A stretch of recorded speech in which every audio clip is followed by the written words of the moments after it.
Entrevistas Band News FM Belo Horizonte.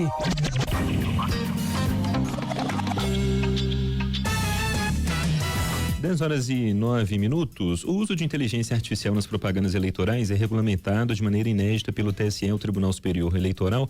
Você que acompanha a programação da Band News sabe que a gente foi abordando esse assunto, né, em rede, com nossa reportagem em Brasília, discussões também sobre o tema.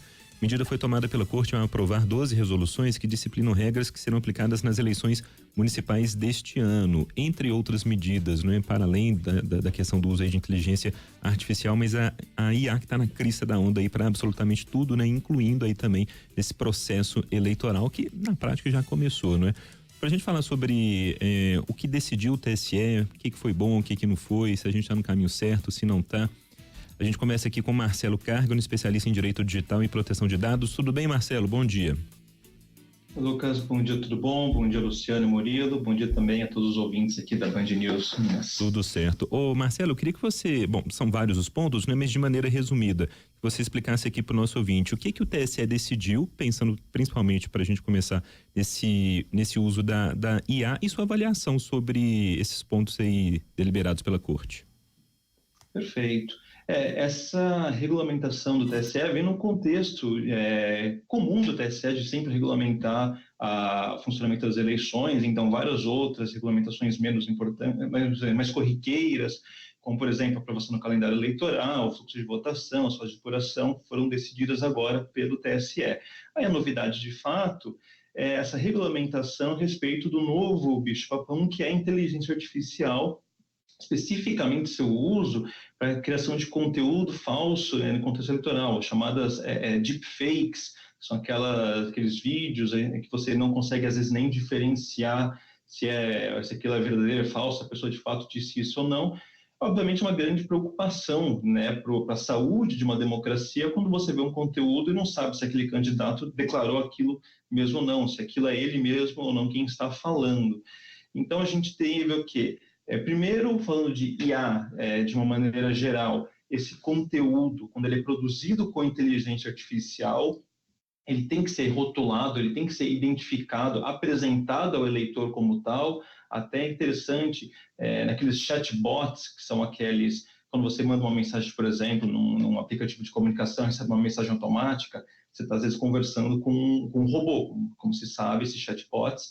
Só que conforme esse desenvolvimento da linguagem natural, como a gente fala, fica mais desenvolvida, às vezes você fica até na dúvida, você está conversando com um robô, não, também tem que ser, o leitor tem que ser informado que ele está conversando, né, com uma ferramenta de inteligência artificial. E aí, especificamente no deepfake, seja para falar bem de um candidato, falar mal de um candidato, ele fica completamente vedado, né? Torna-se ilícita uma campanha produzir um vídeo passando-se por um candidato para botar uma fala na boca daquela pessoa que nunca aconteceu. A campanha, obviamente, que não acatar essas regras pode ser penalizada, inclusive, com a cassação do registro da candidatura. De maneira geral, então, falar assim, minha opinião sobre isso não é só no Brasil, tá? Acho que em todas as democracias modernas a gente tem, dos últimos anos para cá, uma preocupação muito grande com o conteúdo, né, com conteúdo falso, principalmente, ou enganoso, ou fora de contexto, que é disseminado, porque como é que os eleitores podem fazer uma escolha se a informação que eles recebem simplesmente não é real, não é verdadeira? Então, a gente já teve no passado preocupações do TSE a respeito de, por exemplo, disparo de mensagens em massa, né, via WhatsApp, Telegram, por exemplo, os aplicativos de comunicação.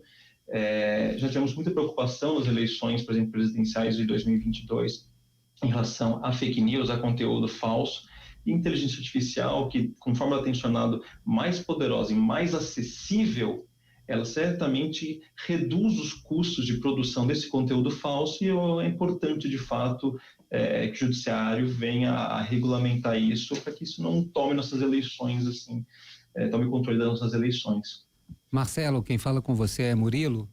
A minha dúvida é o seguinte: há algum tempo já as campanhas oficiais têm um certo efeito limitado aí sobre o eleitor, né? O que a gente vê são conteúdos produzidos por terceiros, né? Pessoas físicas mesmo, difundido nas redes sociais e que influenciam demais as campanhas, o rumo das eleições, na verdade. O TSE prevê algum tipo de punição? Porque como vai identificar, por exemplo, que o eleitor de um candidato, ele produziu um conteúdo ali, usando inteligência artificial, para atacar outro candidato. E aquilo, às vezes, fica na rede muito tempo, viraliza, até a plataforma tirar, já se passaram 24 horas, 48 horas, enfim. O estrago já foi feito. Tem punição só para campanha ou também para pessoa física, que às vezes nem tem ligação direta com o candidato, mas está produzindo esse tipo de conteúdo? Murilo, uma excelente pergunta, e você está certo.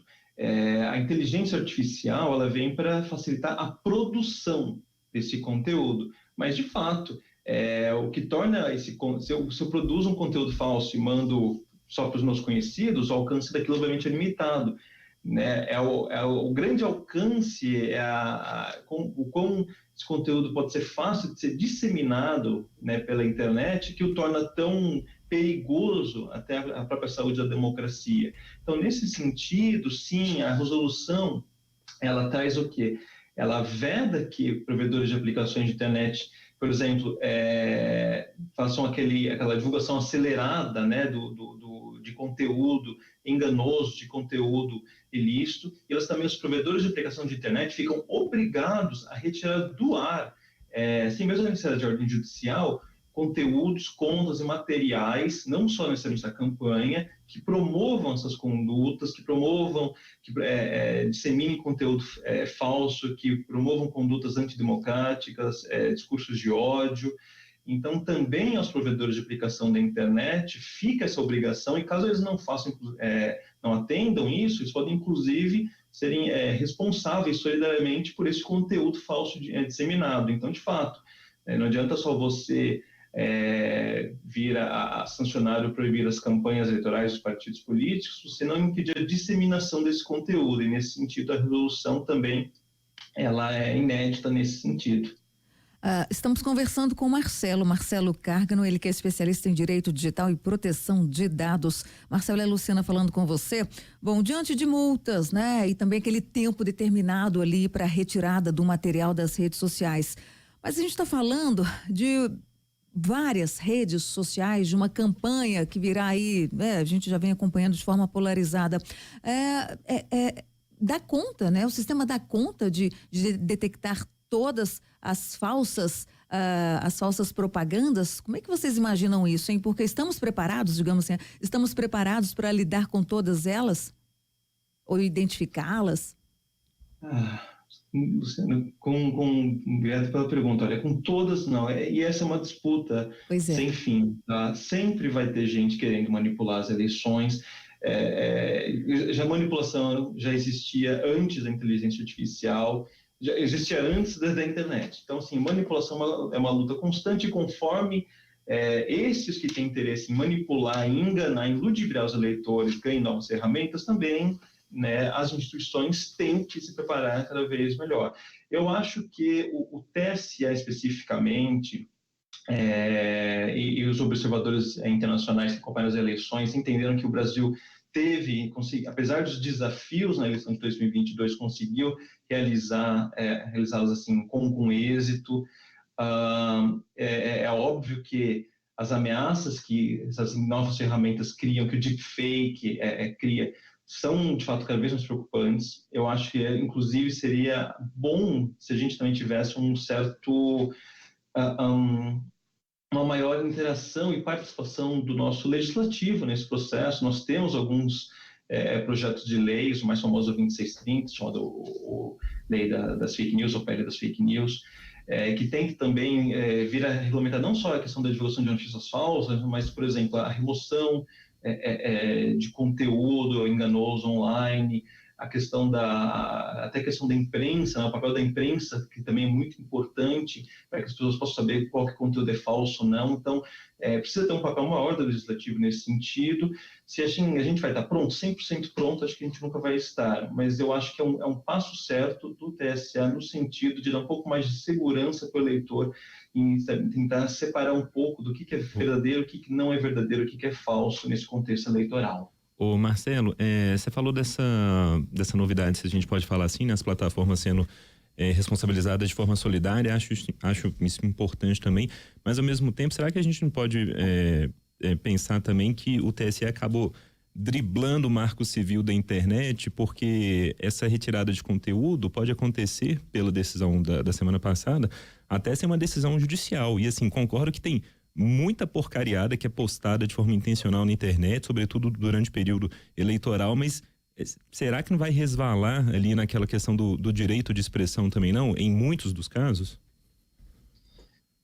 Lucas, esse é um ponto muito importante. E saindo aqui só do Brasil, saindo do contexto eleitoral, uma das grandes discussões hoje, quando a gente fala em combate à disseminação de desinformação online, inclusive não só em contexto eleitoral, em contexto de saúde, né, por exemplo, uma questão que sempre fica muito falada é aquela interação entre direito das pessoas serem informadas, terem acesso ao conteúdo verdadeiro e também o direito à liberdade de expressão.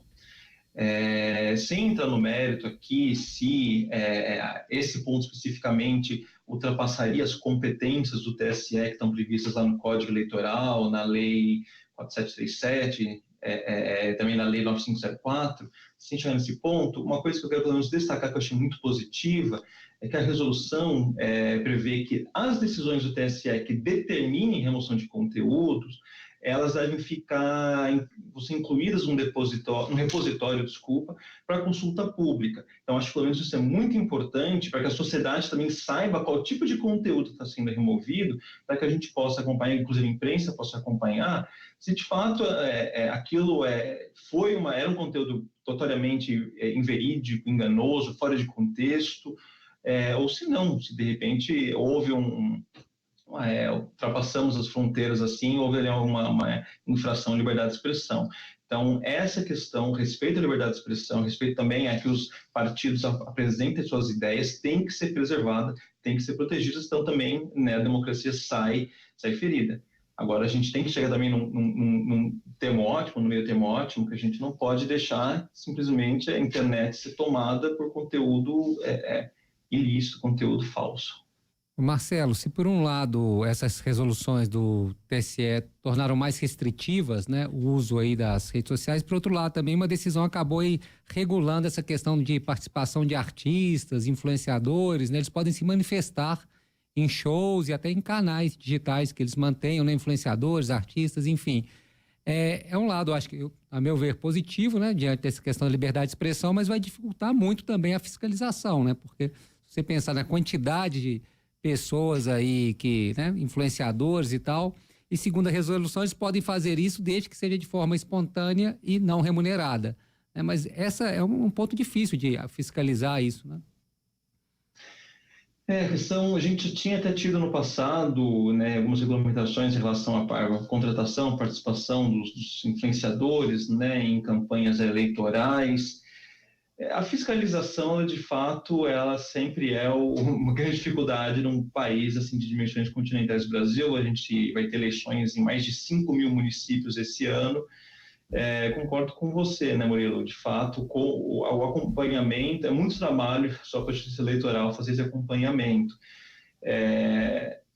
Não até voltando à pergunta da Luciana, nunca sempre vai ter uma grande disputa, né, entre a resolução, entre as intenções e a questão dela na realidade. Eu continuo entendendo que, por mais que a gente ainda possa encontrar trechos, coisas de melhoria, eu acho que o TSE ele vem num momento de muito aprendizado, pelo menos desde a eleição de 2018, em relação a como enfrentar, como lidar com essa questão da desinformação online. E eu espero que essas resoluções novas aqui agora para a campanha de 2024, eleição municipal, também a gente consiga aprender assim, o que deu certo, o que não deu certo, o que a gente precisa melhorar nas eleições de 2026, que vão ser presidenciais. 10h23, a gente conversou com o Marcelo Cárgano, especialista em Direito Digital e Proteção de Dados. Marcelo, muito obrigado mais uma vez por atender aqui a Band News. Até uma próxima. Muito obrigado, gente. Tchau, bom dia para todos.